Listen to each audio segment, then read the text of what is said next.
Welcome sa DRS 2.0. Fresh at nagbabagang happenings bang hanap mo? Mga padabarkads man yan o mga trending topics? Pwes, sagutin natin yan. Kaya naman isubscribe nyo na ang ating channel para sa mga nagbabagang balita everyday. So ayun, welcome back again sa ating YouTube channel mga kadabarkads, and for today's video, ang pag-uusapan natin ay mga importanteng kaganapan sa loob at sa labas ng Itbulaga. Still, wala pa din po si Maine Mendoza, si Ryan Agoncillo, and syempre si Atasha Mulak ngayong Saturday. Sobrang dami pong nakakamiss sa kanila. And marami nga po ang nagtataka bakit daw wala pa din si Atasha Mulak ngayong araw ng Sabado. So, dapat daw kahapon and ngayong araw present ito. So, sabi ko nga po, busy si Atasha sa kanya mga proyekto. Okay? Pag wala naman po siyang schedule, nasa Itbulaga naman po siya. So, kanina po sa Itbulaga nakasama natin ang Imago na kung saan talaga namang nakajuwit po itong ating mga singing queens. Talagang sila po ang nagpadagdag ng init ng katanghalian sa pagsalubong natin dito po sa Itbulaga. And syempre, nag-promote na din po sila sa kanilang mga upcoming event. So, ipa-flash ko na lamang po sa mga screen po ninyo kung gusto nyo pong pumunta dito po sa event ng Imago dahil pupunta daw si Karen Aistrup. Samantalang, inabangan naman po ng mga Dabarkads natin itong prepare na dance nitong si Arvony Gabriel. Talaga naman po napakahusay niya, no? Hindi po maipagkakaila yung kanyang dalang talento, no, at husay. So hopefully ma-regular host po siya dito sa Itbulaga dahil love na din po siya ng mga Dabarkads natin. Kayo ba? Gusto niyo po ba si Arvony Gabriel? Please comment down below. So kanina meron po tayong dalawang judges na talaga namang bumisita po dito sa Itbulaga. Sa segment po yan ng Porinoy The Apam Invasion. Walang iba kundi po itong si Bernadette Alison Estrada, and ang sumunod naman na itong si Dabarkads Isabel Daza. So ito po si Isabel Daza ay naging host din po ng Itbulaga simula 2011 hanggang 2014. So, bali 4 years po siya dito sa Itbulaga, and talaga namang hindi maipagkakaila na yung closeness niya sa Dabarkads natin ay hindi po mawawala. And mainit po siyang tinanggap ng mga Dabarkads natin at winelcome dito po sa show ng Itbulaga. Samantalang congratulations naman dito kay Atasha and kay Andres Mulak dahil nominee po silang dalawa dito po sa 6BP Choice Award. Etong si Andres Mulak, nominee po siya, official nominee, Promising Male Star on of the Year. Samantalang si Atasha Mulak ay Promising Female Star of the Year.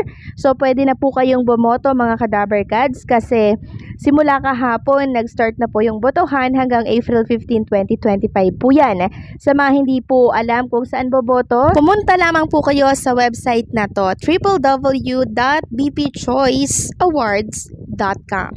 And speaking of Atasha Mulak, nagbahagi po siya ng Instagram story sa kanyang account. So ito po yung magaganap by March 21, 2025 sa Bench Body PH. So may event na naman po itong si Atasha.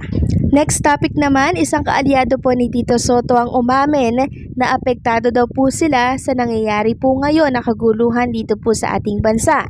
Sabi nga dito sa Avante News, aminado daw si dating Senator Panfilo Ping Lacson na may epekto ang pag-aresto kay dating Pangulong Rodrigo Duterte sa kampanya ng mga kandidato ng administrasyon para sa midterm election sa May 12. So ito po yung sinabi nitong si Ping Lacson. Ito po inaano ni Bossing Vic kinakampanya din po ito ni Bossing Vic. Sabi niya dito, I'll be honest with you. Syempre, may epekto. Hindi natin maipagkakaila na maraming supporter ni FPRRD, rightly or wrong, wrongly, syempre nandoon ang kanilang sentiment para sa kanya. But tayo naman, instead na tumulong tayong makadagdag pa tayo sa pag-escalate ng divisiveness, mas maganda sigurong tumulong tayong mag-de-escalate. Nandiyan na yan.